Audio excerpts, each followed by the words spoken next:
Well, when we were last together, we provided a vast number of suggestions to formulate a battle plan and also to protect that battle plan. I want to close this series out with some parting thoughts. And the main gist of what I'm about to share with you is perseverance. Perseverance does not equate to patience. Patience is waiting power. Patiently wait on the Lord. Be patient. The weekend is coming. There's nothing I can do without causing further problems. And so I have to be patient. I have to wait for someone else or something else to occur for some type of accomplishment. Perseverance is much different. Perseverance is going power. Perseverance says, I need to take some forward steps towards this goal. I am not permitted to be patient and allow it to come about on its own or somebody else orchestrate its completion. I must do something about it. I must persevere. Perseverance also includes going against obstacles that might hinder a person from accomplishing a goal.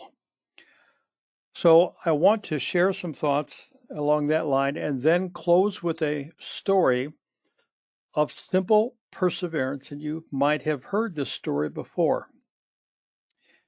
Now, develop your battle plan and work your battle plan.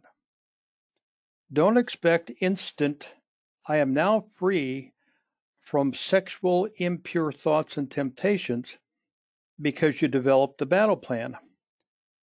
Moral freedom is like our American freedom. There is a price, and it must always be guarded. We must be alert. Passion, purity, and pleasing God requires a battle plan. Devising a battle plan virtually eliminates the horrific guilt and outcome if we do not have a battle plan. Passion can be likened to a small hole in a Holland dike, a lingering kiss that arouses the slumbering passions, a touch, revealing dress to allure the eye of another. But like the hero of Holland that saw the trickle of water in the dike, he immediately recognized the danger. The angry waters, held back by the brick sentinel, would burst forth, destroying the town and lives below.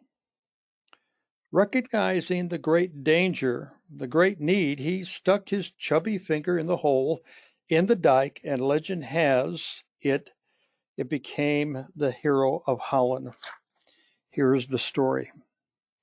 Many years ago, there lived in Haarlem, one of the principal cities of Holland, a sunny-haired boy of gentle disposition.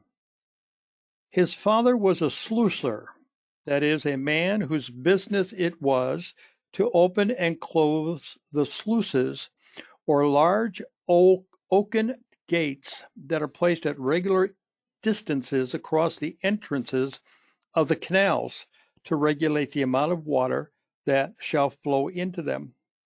The sluicer raises the gates more or less according to the quantity of water required and closes them carefully at night in order to avoid all possible danger of an oversupply running into the canal, or the water would soon overflow it and inundate the surrounding country. As a great portion of Holland is lower than the level of the sea, the waters are kept from flooding the land only by means of strong dikes or barriers, and by means of the sluicers, which are often strained to the utmost by the pressure of the rising tides. Even the little children in Holland know that constant watchfulness is required to keep the rivers and oceans from overwhelming the country, and that a moment's neglect of the sluicer's duty may bring ruin and death to all.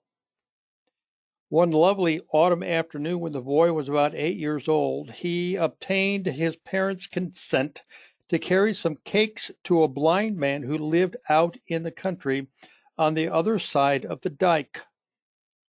The little fellow started out on his errand with a light heart, and having spent an hour with his grateful old friend, he bade him farewell and started on his homeward walk.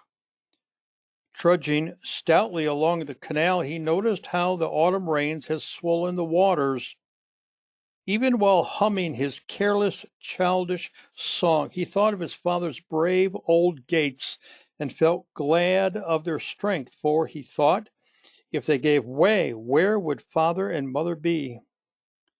These pretty fields would all be covered with angry waters. Father always called them the angry waters.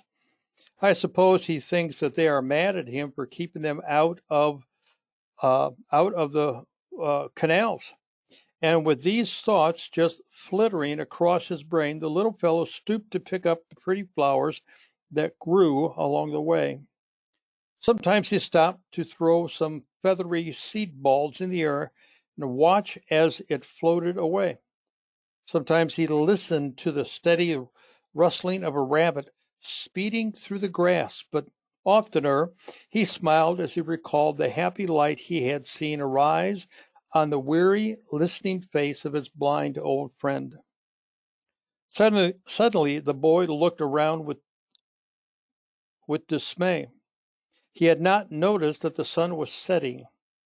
Now he saw that his long shadow on the grass had vanished.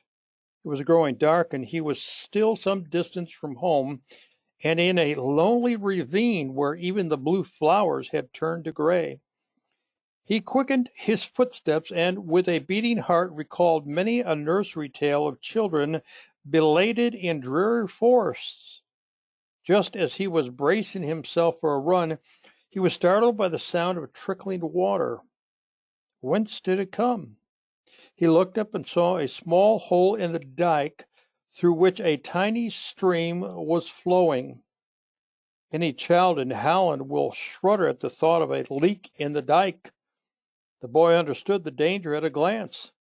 That little hole, if the water were allowed to trickle through, would soon be a large one, and a terrible inundation would be experienced by the countryside. Quick as a flash, he saw his duty. Throwing away his flowers, the boy chambered up the heights until he reached the hole. His chubby little finger was thrust in almost before he knew what he was doing. The flowing stopped. Ah, he thought, with a chuckle of a boyish delight, the angry waters must stay back now. Haarlem shall not be drowned while I am here. This was all very well at first, but the night was falling rapidly. Chill vapors filled the air. Our little hero began to tremble with cold and dread. He shouted loudly. He screamed, "Come here! Come here!" But no one came. The cold grew more intense. A numbness commencing in the tired little finger crept over his hand and arm, and soon his whole body was filled with pain. He shouted again, "Will no one come? Mother! Mother!" Alas, his mother, good practical soul, had already locked the doors, and had fully resolved to scold him on the morrow for spending the night with the blind man Jason without her permission. He tried to whistle. Perhaps some straggling boy might heed the signal, but his teeth chattered so it was impossible. Then he called on God for help, and the answer came through a holy resolution: "I will stay here till morning." The midnight moon looked down upon the small solitary form sitting upon a stone halfway up the dike. His head was bent, but he was not asleep, for every now and then one restless hand rubbed feebly the outstretched arm that seemed fastened to the dike, and often the pale, tearful face turned quickly at some real or fancied sounds. How can we know the sufferings of that long, fearful watch? What falterings of purpose, what childish terrors came over the boy as he thought of the warm little bed at home, of his parents, his brothers and sisters, then looked into the cold, dreary night. If he drew away the tiny finger, the angry waters, grow angrier still, would rush forth and never stop until they had swept over the town. No, he would hold it there till daylight, if he lived. He was not very sure of living. What did this strange buzzing mean? And then the knives that seemed prickling and piercing him from head to foot. He was not certain how that he could draw his finger away, even if he wished to. At daybreak, a clergyman, returning from the bedside of a sick parishioner, thought he heard groans as he walked along the top of the dike. Bending, he saw far down on the side a child, apparently writhing with pain. "In the name of wonder, boy, what are you doing there?" "I'm keeping the water from running out," was the simple answer of the little hero. "Tell them to come quickly." It is needless to add that they did come quickly. The whole point of this story is to show perseverance. No matter what, keep doing that which is right. Stay with your battle plan. Don't abandon it no matter who might mock you, who might tempt you. Stay with the battle plan. Stay with the battle plan. I trust this series has been helpful to you, either personally or educationally wise, as you minister to your family members or in a Sunday school or youth group setting. God bless.